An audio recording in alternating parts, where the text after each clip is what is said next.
Today we're going to be making the best thing since sliced bread, sliced whole wheat bread.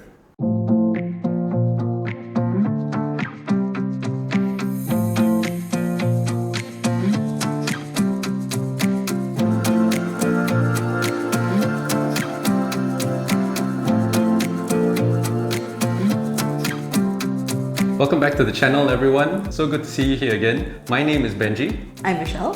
And we're just two regular home cooks who like to share recipes of the things that we like to cook and bake. So if that's something that you're into, do consider giving us a subscribe. The bread we're baking today is basically a whole wheat version of the white sandwich bread we baked a few weeks ago. If you'd like to see that, it's in the link here, there, somewhere. One thing to note is that the amount of liquid that you use may vary slightly from our recipe. That's because the flour that you're using may be different from ours. Whole wheat flour especially can be quite different from brand to brand. If your bread comes out too dense, then you can tweak it the next time to add a bit more liquid.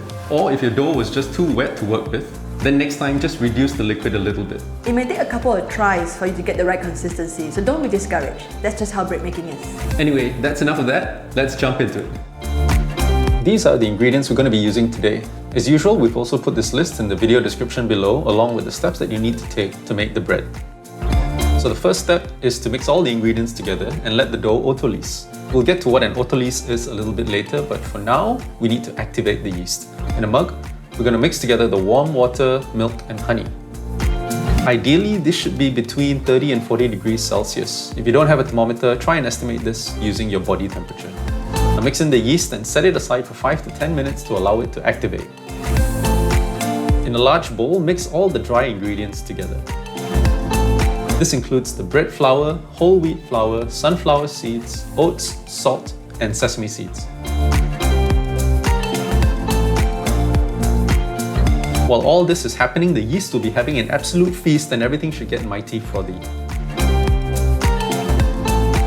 So now add the yeasty water and the butter into the dry ingredients and then mix until the dough comes together and forms a ball.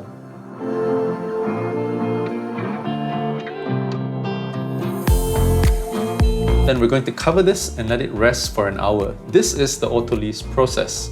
It simply allows the flour time to fully hydrate and start forming gluten before you get in there and start working it with your hands. It's now time to knead.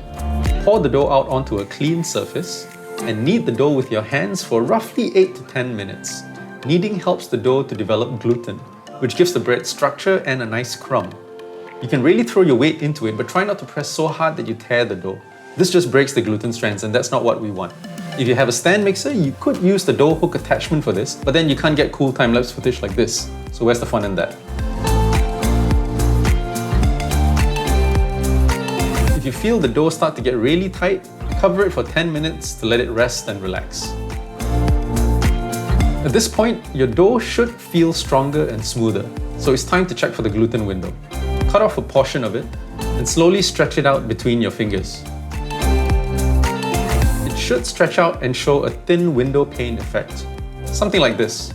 If your dough still tears easily at this point, then continue to knead for another 4 to 5 minutes and then check again. Otherwise, put the dough back together again and shape it into a ball. Note how we are using our hands here to turn the dough and then pinch it at the bottom to make a ball with tight skin. Put the dough into a well-oiled bowl and move it around to make sure it's well coated.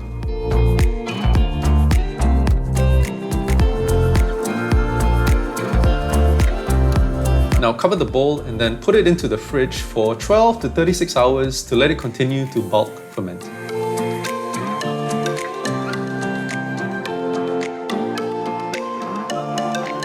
When the dough comes out of the fridge, it's time to shape it. So pull it out onto your clean work surface and then stretch the dough out into a 9-inch wide rectangle. It should be pretty elastic at this point, but either way, be careful not to tear the dough. Once you have your rectangle of dough, roll the dough up into a log and pinch the seams underneath and on the sides. Once it's ready, place it into a greased 9 by 5 inch loaf pan, seam side down, and cover it with a kitchen towel and let it proof for about an hour or so until it's doubled in size. Make sure you don't proof it for too long or it'll start shrinking again. Preheat your oven now to 200 degrees C or 400 degrees Fahrenheit. While it's preheating, it's decoration time. So carefully brush the top of the loaf with egg wash and then sprinkle some more oats and seeds. Believe me, this will make it look so professional after baking. Bake the loaf now for roughly 35 to 40 minutes or until the loaf is golden brown on top.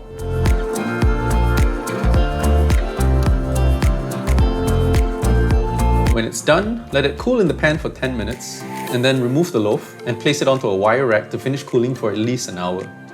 Make sure to let it cool completely. If you cut it before it is completely cooled, the crumb texture will change. This is our current go-to recipe for our weekly loaf of bread. It's fast, it's reliable, it's easy to work with, it's made of whole wheat, so there's lots of fibre and minerals and vitamins. And there's not a lot of kneading here involved really. That's the magic of the autolyse process. It allows the flour to hydrate fully and for the gluten to start developing without you doing anything at all. We usually start the process in the evening, then leave it in the fridge overnight. The next morning, we shape, proof and bake it. Not a lot of hands-on work really.